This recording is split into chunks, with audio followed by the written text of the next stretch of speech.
Good morning, ladies and gentlemen. Welcome to the show. Glad to have you guys here on this Sunday, the 6th of April, 2025. Thank you for tuning in. They're all caving already.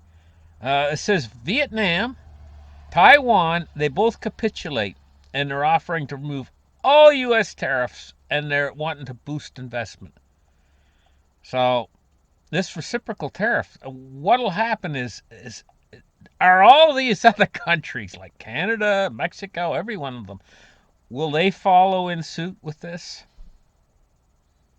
Will they just ditch it and say, okay, well, we're just going to drop all the tariffs on the United States and see what happens?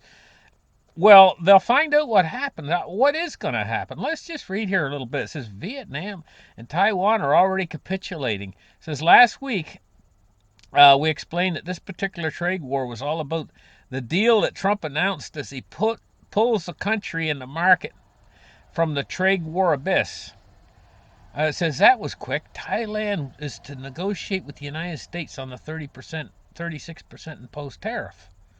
It says next, everyone else. So what happens if they drop the tariff here? Do they say? So sure enough, confirming that Trump's deal making was about to shine. Says that announced that he had a very productive call with the head of the Vietnamese Communist Party, adding that if Vietnam wants to cut their tariffs to zero, all they have to do is make an agreement with the United States. Fast forward just one day, and we have an example of the first official capitulation by a trading counterparty. Bloomberg reports that Vietnam has offered to remove all tariffs on U.S. imports after Donald Trump announced a 46% levy on the Southeast Asian nation. Now, what I want to know is if they pull their tariff off, will the United States pull their tariff? I just don't know exactly how all this works. And that's what I'm wondering. I guess we're going to find out very soon how this is going to function and if other nations will follow suit in removing tariffs, because countries can put tariffs on, but they can also take tariffs off just as fast. But we got this whole market crash happening right now, and it's being blamed on the tariff action. Now we're right in the middle of it right now. It had a Friday over 2,000 point drop, Monday and Tuesday and Wednesday, and as this week progresses, we're going to see how the market's going to respond to all these things. I'm going to tell you right now, an awful lot of money, like $6.5 trillion has went down the drain. How much more can the Wall Street side of the financial system maintain their dignity with losing $2,000 a day in the market? We're going to wait and see what happens this week. Will she bounce? Will the market bounce back?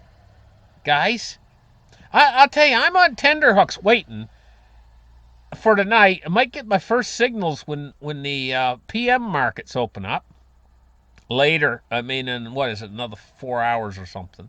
I might get my first indicators. I see PM starting to drop initially. That might be a sign that the markets are going to open lower when they open. I mean, it might get a little bit of a heads up. But I'm kind of on tenterhooks this week, waiting to see what's going to happen this week in these markets. Now, the war in Ukraine is still continuing, going on, and they're hitting deep inside Ukraine now. They're striking at places like Zelensky's hometown. They just killed 18 people, including 9 children, in Zelensky's hometown with missile strikes on the central Ukrainian city. And Kiev too can come under attack. The war is certainly not over. They're hitting places like, what does it say here? The missile struck in an area right next to a residential building, hitting a playground and ordinary streets, and blowing up cars and everything else. There's a burnout car. So the war in Ukraine's not nearly over. And it's progressing toward an Iranian war. United States attacking Iran. They're bringing in these big bombers, huge bombers, and they're parking them like on an island offshore and getting them ready. I saw satellite photos this morning. I was looking at 6 of them parked there, these big Batwing bombers. They're able to carry, I guess, a bomb that weighs like 35,000 pounds. What would that be in kilogram? A kiloton, I mean. 35,000 pounds. I think 1,000 tons is a kiloton. 1,000 tons. So 35,000 pounds would be... No, it wouldn't be 3 kilotons. Less than 3 kiloton. It's a conventional bomb. It's an enormous conventional bomb that goes in these big Batwing bombers, and it's a bunker buster, what they call a bunker buster. Weighs 35,000 pounds, which is roughly, what is it, 12 tons? So it'd be 12 tons of TNT. That's a lot. What's that, 24,000 pounds of TNT? 12 tons. But that's still not a kiloton. Like if you're talking in nuclear terms. Do you know how powerful nuclear weapons are, guys? We're talking about that big bunker buster. And they put it inside that big jet wing. I mean, it's an enormous aircraft. The biggest, these big stealth bombers, right? They probably have a hard time getting out, that thing in the air. It's so heavy and down in the bay there, in the bomber bay, you know? Honest to God. And it's not, it's still... It goes like this. You've all heard of megatons, and you've all heard of kilotons. They're used to measure explosives in nuclear weapons. That big 35,000-pound bomb is only, what is it, it would take like 40 of them, I think. It would take like 40 of them to make 1 kiloton. Okay? Those big bunker busters. Take like 40 of them to make a kiloton. And then the bomb that was dropped on Hiroshima, I think, was like 13 kilotons. Well, guess how big the bombs they got aimed at the cities are, these strategic nuclear weapons. And there's another thing, guys, I got to talk about is, on my show I did the other day, I get it mixed up. Tactical nuclear weapons and strategic nuclear weapons. And I was sitting there, la la la la la, going along saying strategic weapon this, strategic weapon that. What I was meaning was tactical weapon. So I got mixed up a little bit. Happens to all of us. In my last show, you know. I meant to say tactical nuclear weapons, not strategic. And I can get them mixed up. They're easy to get mixed up, those two. But the strategic nuclear weapons are the really big ones. So you got these really big ones that can be measured in megatons. So we were just talking kilotons. Like 13 kilotons for the bomb on Hiroshima or whatever. Right in that area, in that range. Well, some of these bombs can go in megatons. So what's a megaton? It's 1,000 kilotons. So if you've got it would take like 40 of these bunker buster bombs to make 1 kiloton. It takes 1,000 kilotons to make a megaton. You get in the proportion of the size of these strategic nuclear weapons, which the biggest one they dropped, Russia dropped it in around when I was born. That's a long time ago. It was like 50 megatons. And that thing was so powerful that it's like you had to be probably at least 100 miles away from the stinking thing when it blew up. It was that big. It was the explosion. I mean, to get away from the shock wave. It was like the biggest bomb ever exploded in the history of the earth, I think. It's called the Tsar Bomba. It meant king bomb in Russian.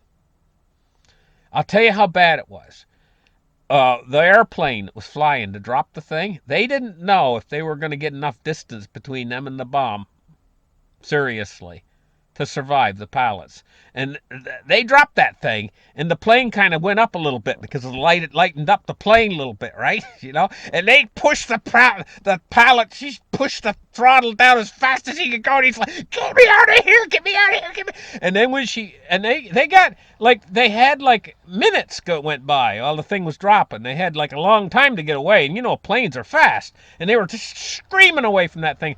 But when that shockwave hit them, they almost lost her. They just barely. The pilot had to be a good pilot because of the amount of pressure wave come at them. Oh my gosh, can you imagine a bomb that big? I hope Russia doesn't have any other bombs that big. Maybe they do, But we got some pretty big bombs too. Seriously. So, and the amounts, they're building more every day. China's building them out as fast as they can. These hydrogen bombs and stuff, nuclear weapons, and Russia, and they're putting missiles into space, and they're doing everything they can to prepare for World War II. And so's America, guys. So's America. What do you think? Trump comes along and he says, "Okay, we need Canada, 51st state. We need Greenland. We need Panama Canal." What do you think all that's about, you guys? That's not about trade wars. That's about acquiring these parts of the world geographically for the movement of troops in war and the movement of supplies and stuff, and also the movement of, it's about movement. A trade route goes up through the Arctic, passes across Greenland and Canada, and it's going to be the biggest, most powerful trade route in history because as the ice is melting up there, it cuts off it's only 7,000 or 500 miles across the new trade route up in the Arctic. The old trade routes are massive distances, 12 to 14,000 miles. It's it almost cuts the distance a ship has to travel in half, so you can get there twice as fast. And in war, that's very important.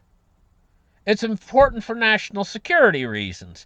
And then the Panama Canal was why they built do you know how many Americans and stuff died putting the Panama Canal in from malaria and from yellow fever and stuff like that? So it shows they needed it really bad. But wartime wasn't coming along, so Jimmy Carter gave it away for $1. Well, yeah, because they're not in war. But now wartime's starting to come in again. Suddenly they're like, who's going to have control over the Panama Canal? Who's going to have control over the northern trade routes across Greenland and Canada here? It's national security reasons in war. They're like, if it's something that's a national security thing in war, it's amazing the extents that they will go to obtain the high ground in a war. Essentially, being able to move your troops freely and quickly, and being able to move cargo from one place to another quickly and easily is a big strategic advantage in wartime.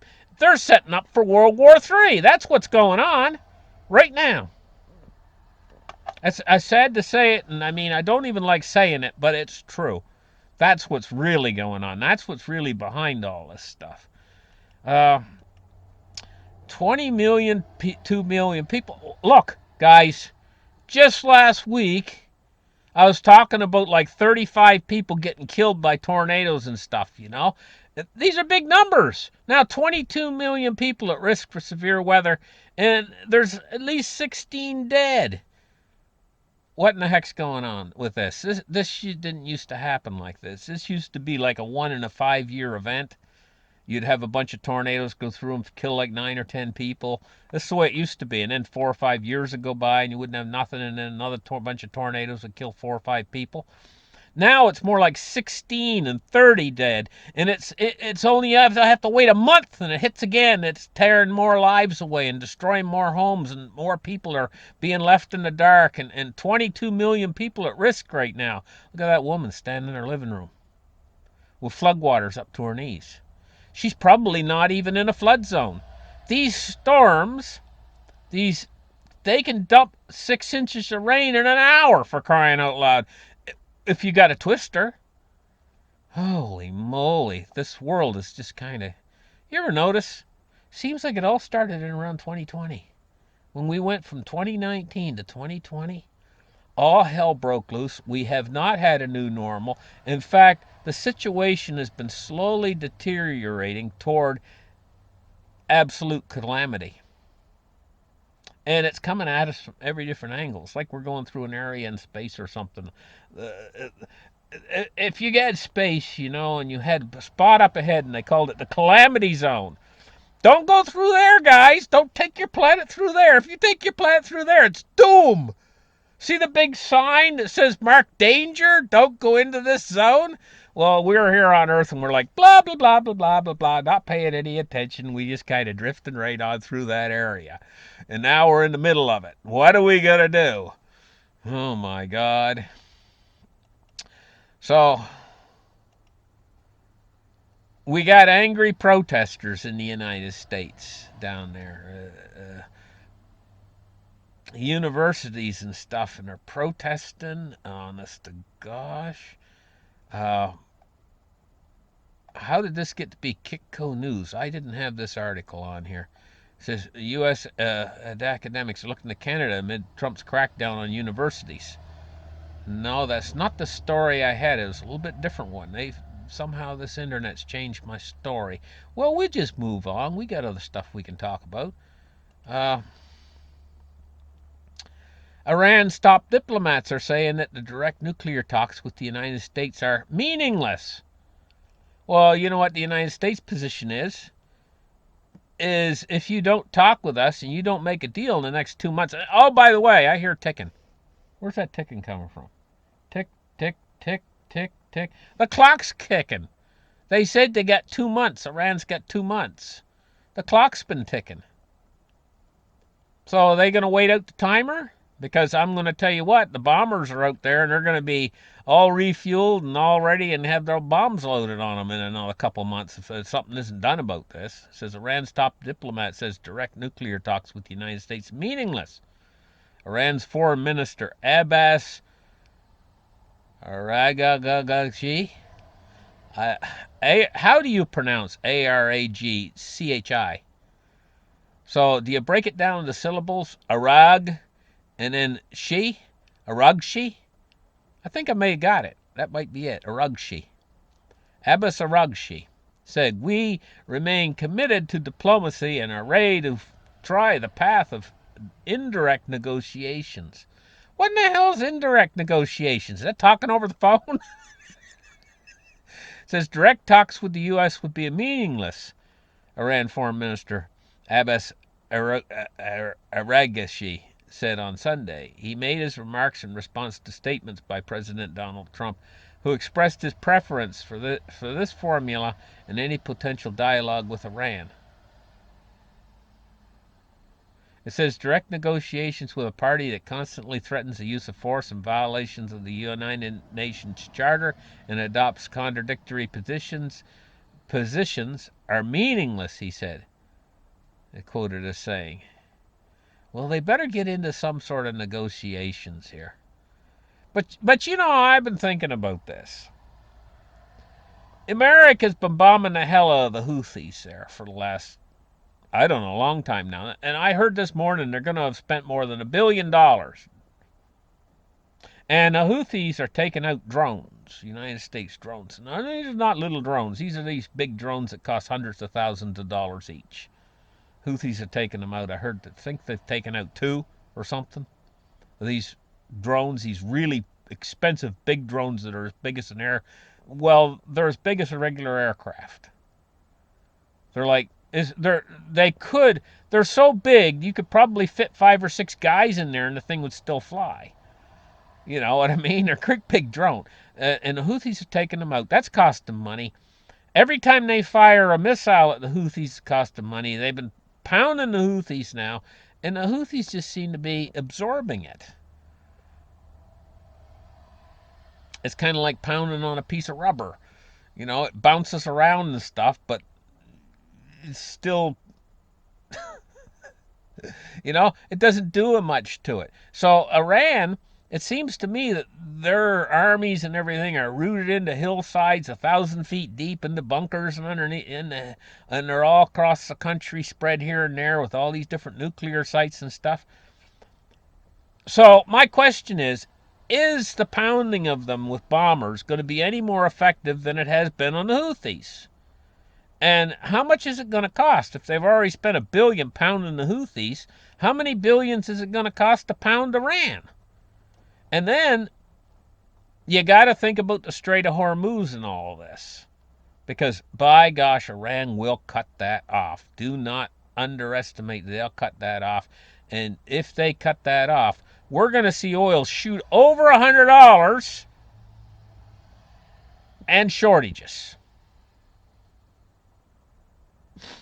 It very well could double the price you're paying right now at the pump, plus make it hard to get gas for your car.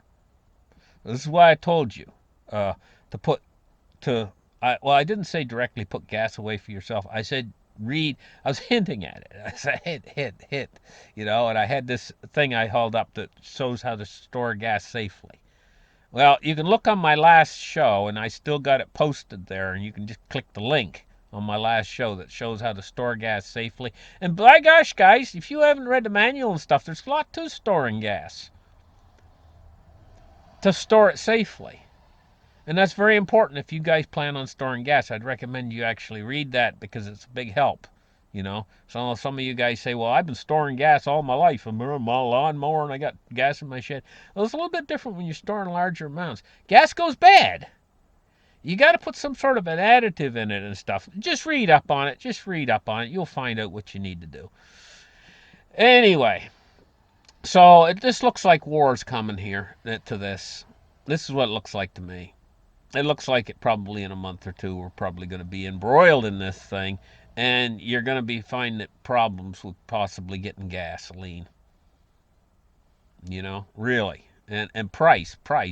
Well, basically what I'm thinking in my head is any gas that you have from this side of this event before they close the Strait of Hormuz is going to be half the price of the gas you're going to buy on the other side of it. And so whatever gas you would have would be like you're getting it half off price, half off sale, plus easy to get it. No, dare I say it, they could come up with something like gas stamps or something like that overnight if there's an enormous shortage in the United States. They did it during World War II. They issued these little stamps. And you had to get your stamps to go to the pump before they give you any gas, and you're only allowed as much. It's called rationing, gas rationing. Dare I say it, it could come back. And so if you're going to, what if, guys, they just said, okay, you get 2 gallons a week. That's your gas allotment. So you got a guy driving a Smart for 2 car, and he gets 55 miles per gallon. He's not going to be hurting so bad. But you got a big gas guzzling truck, and you're going to say, honest to God, I start my truck up. It takes 2 gallons to get my engine warmed up, and I get 2 gallons a week. How am I going to get 30 miles to work and back every day? That's the kind of world we're headed toward. Okay, now silver price. Can you imagine? We're back in the $20. Is this 20 under $30? What the hell happened? We were $34 a few days ago, and now all of a sudden we're $29.56. What the heck? A 1-day drop of $2. I told you guys you're going to see your $3 days up. We just saw nearly a $3 day down. The highest drop in 14 years, isn't it? Honest to gosh. And silver wasn't the one. Silver wasn't the one that was doing the big moves up. Gold was. Why did they strike silver down so hard? It didn't go nowhere. It was just kind of lingering along, What's the gold to silver ratio right now? This is going to affect it. Honest to God, was gold well over $3,000 and silver all of a sudden taking a $2.27 hit in one day? I'm going to tell you guys, silver's going to have the last laugh in the end. I see silver going to 4-1 gold in the future. Not going to stay there very long. It's going to overshoot. Then it's going to come back down to about maybe 14-1, 15-1, the more normal ratio. But for maybe just a day, it'll be like 4-1 because it's going to overshoot on its way up. And it's going to be, they already said it. The United States Geological Survey did silver a few years back. And they said it's the first metal on the periodic table that's going to go extinct. It's an endangered because we're hauling it out of the ground. We're using it for everything in industry. Hundreds of millions of ounces a year, just wasting it. There's a limited supply in the ground, and ore grades, that's where they get it out of the rocks. They call the rocks ore. The amount of silver that's inside a rock is getting less and less and less, so they have to dig out more and more rocks, crush them up to get less and less silver. Requires more and more energy. That's not going to stop. That's going to continue. And in the end, it's going to be like scavenging the earth for every last drop of the stuff because they have to have it in electronics and stuff. The only other thing they could use would be maybe gold. But why would you use gold when gold's over $3,000 an ounce when you can get silver for $29? That ain't going to last. You know it ain't going to last. I know it ain't going to last. This is something that only comes along once in a lifetime, you know. It's a once in a lifetime sort of thing that's going to make the ones who really should be buying it, you know, are the people who are young and they got their full life ahead of them and they can really take advantage of the next 30 years of what silver's going to become 30 years from now. That's the thing, you know. So for young people out there, you should have your ears open to this. This is like amazing for what it could do later in your life, like 30 years from now, after you get more into like retirement age or something, you know. Because that's when it's going to take silver a while. It's one of these things where it's going to be a slow, progressive thing where ore grades are going to keep dropping over the next 20 or 30 years until in the end they're maybe only getting 1 ounce of silver out of a ton of ore. Maybe 30 years from now. Because they're just basically, they're strip mining it out of the earth everywhere and just throwing it in computers and cell phones and they're ending up in the landfills. It's disappearing. Ain't going to be any left. Bonds and rates today, you know, we're seeing fall in yields, 4% on the U.S. 10-year. It's fell 5.5 basis points. U.S. 30 years, 4.418, and it's fell 6.6 basis points. We got falling yields all the way down the whole end of the yield curve. What's this about? Oh, yeah, the markets this week. We don't even want to look at this. Do you guys want to look at this? Can you imagine? Oh, 2,231 points down for the Dow, and the other ones are just as sick. The S&P 500, 5,074, down 322 points. NASDAQ, oh my gosh, look at this, down 962 points, 5.82%. And crude oil dropping off $4.63. You know, this is going to be kind of amazing. You look back at this and you see $62 crude, which is going to translate to a drop in price at the pumps right now. Calm before the storm. We might be looking at $120 or $150 crude before long. And you can imagine what the price of the pumps is going to be. Right now it's $62. Time to take your vacation a little bit early this year. Take it into spring rather than waiting for summer because it'll only cost you half the price for gas or less. This summer nobody's going to be going anywhere unless you got an electrical car and you got solar panels to charge it. I might as well laugh as cry, guys. 102.89 for the U.S. dollar index. Look, the dollar's even fallen against these other crappy currencies that are falling as well. They're all losing their purchasing power and losing it fast. And the thing about it is, because the dollar is the central core of all this, all the value derived from these other fiat currencies is based on the value of the dollar. So the dollar was based on the value of oil. I say was. It was called the petrodollar. You only buy oil with dollars, and that's where it derives its value. So now the dollar is being cut free from that, and it's just starting to become nothing more than a fiat currency. But it's going to be the empire fiat currency, the center, the core. So its value is going to lose value a little bit slower, and some of these ones around the periphery are going to go down quicker, like maybe the Canadian dollar, for instance, which there was a point in time not that long ago when the Canadian dollar was actually worth more than an American dollar. Now it's only worth like 70 cents. I could see a time coming, where the US dollar right now buys a dollar for a dollar when you go to the store. Okay, right now. That's what it buys. A dollar, US dollar buys a dollar's worth of merchandise at the store. Maybe a year from now it'll only buy 85 cents or 80 cents. The Canadian dollar 70% of an American dollar.